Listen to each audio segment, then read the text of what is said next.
World War 3 is now in a more playable state at the time of recording this anyway, and I've been really enjoying it so far. There's still no word about new content and when that might be coming, but I'm having fun with it anyway. So in my last video I talked about how good the gameplay was and why that made it worth dealing with the server issues, but now that the server issues are becoming less of a problem, I decided to go into more detail and talk about 6 things I like about World War 3. Let's get to it. Number 1, the backpack. A feature that's been borrowed in some ways from games like Warface and of course Crisis before it, World War 3 features a customization backpack that you can access at any time in battle. By simply hitting the I key, you can swap sights and other attachments on the fly with handy hotkeys to quickly swap between them. It's not overpowered, however, since the attachments in the backpack have to be chosen as part of your loadout beforehand. I like to have a holographic sight on my assault rifles typically, but they can be a struggle at longer ranges, so having a 4x scope handy to swap to is a really nice ability. Sure, it's not realistic to be swapping sights around like this and not zeroing them back in after, but for gameplay purposes it gives you way more flexibility. And this ability isn't limited to just weapon attachments. You can swap around other equipment such as grenades. Say you're carrying frag grenades but now you're in the open and you need some cover. Well, open your backpack and switch them out for smoke grenades and keep on playing. Number 2, classes. Simply put, classes don't really exist in World War 3. Any loadout can carry anything you want, since it's based on a weight system instead. This means you can play exactly what you want and how you want to, without it totally unbalancing the game. So, if you want an RPG to take out vehicles, you need to balance that out with a lighter weapon such as an SMG. Or remove other equipment that you don't want instead. Want a heavier weapon with that loadout? Maybe swap your armor out to lighten it all out again. The default classes the game gives you very clearly demonstrate this in action, but it's far more flexible than it first appears. Not to mention, since the classes don't really exist, you could technically play as a medic with a sniper rifle, or an anti-tank guy with a shotgun, or what other combinations you can think of. And while you still have battlefield-style health and ammo kits you can drop, those can be changed too. So if your team is full of assault rifles and health kits, instead of having to swap to a support class to drop ammo, you only need to change that one part of your loadout and nothing else. It's also really helpful that you can see what your squad is carrying at any time with a little icon next to their name.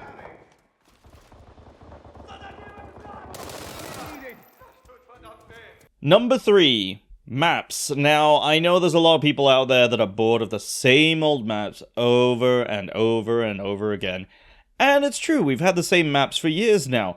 But just taking the time to appreciate how intricate and detailed these maps actually are. There's a nice mix of close quarters and long range areas throughout all of them that will really suit your preferred playstyle. Every objective can have multiple pathways to get to them, so you're not stuck with Battlefield 3 Metro style choke points and nade spam. It also really helps to prevent vehicles from absolutely dominating objectives like they did on some of the Battlefield maps. There's buildings to hide in, some even have underground areas or tunnels. Even bridges between buildings can keep you off a street level when the other team decides they want to send a tank in. Like everyone else, I'm hoping for more maps and content soon, but I'm also just hoping they can maintain this level of map design throughout the game. Yes, the maps we have aren't perfect either, but looking at other similar games also reminds me that it could be so much worse. Number 4, the store. The newest addition to the game since it went free to play, and I'm honestly glad it's being done this way. Now, don't get me wrong, I already miss all of the customization we used to have before, and what we're left with is honestly kind of bland. So, customization right now is definitely not at its strongest point, but the store is still well done. Why? Because you can't buy power. Every weapon, strike, or blueprint is something you can unlock in the game by playing. In fact, the unlocks and progression system in the game is actually pretty decent. You unlock most of the basic stuff at the early levels, so you're able to fight infantry, drones, and vehicles pretty well. It helps to keep the gameplay balanced, and I genuinely hope that everything stays the same in that regard. However, I would also like to see a weekly store rotation or something like other free-to-play games have, where you can buy things with the free currency too.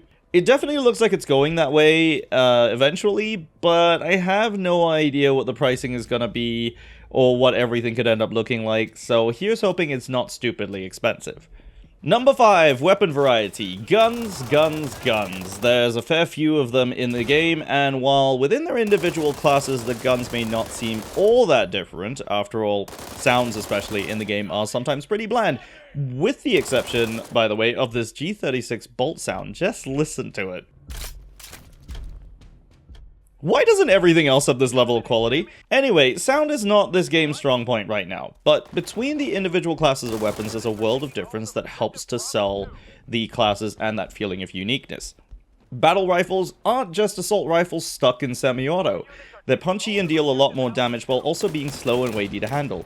LMGs aren't just assault rifles with extended magazines, they're heavy and slow to aim, but they're devastating at suppressing squads and denying areas. SMGs... yeah, okay, I don't really like these as they are right now. They're quick to aim and handle, and you can fire them off pretty quickly after sprinting. Something that's definitely noticeable, even compared to assault rifles. But they really just don't do enough damage, and I know that's realistic, but it's just not fun for me to use right now. The main point is that these differences really help to set the weapons apart from each other. Even if this sounds like something that should be obvious, when you compare it to something like the remake of Call of Duty Modern Warfare, you can see that the lines are far less blurred. Number 6.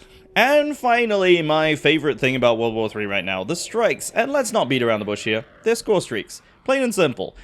But I think as a system, they clearly demonstrate what makes this game different from the likes of Call of Duty and Battlefield, in that it's same, but different. The strikes are primarily defined by their category. Think of it as having a recon slot, a damage slot, and a vehicle slot. Not exactly like that, but kind of. But not only are they customizable with skins and modules to suit your playstyle, every unlockable item isn't an upgrade. It's a side grade. Swapping out one type of main battle tank for another doesn't automatically make it better, and the same goes for modules. Armor upgrades for your tank can make it better against one thing while making it worse at another.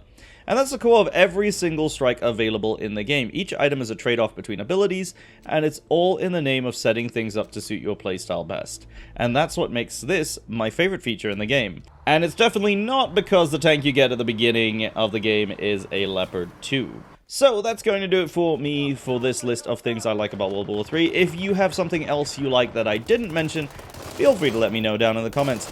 I do try to check the comments as often as I can, and of course, make sure to check out my other videos as well. My name is Panzer, thank you very much for watching, and I'll see you next time.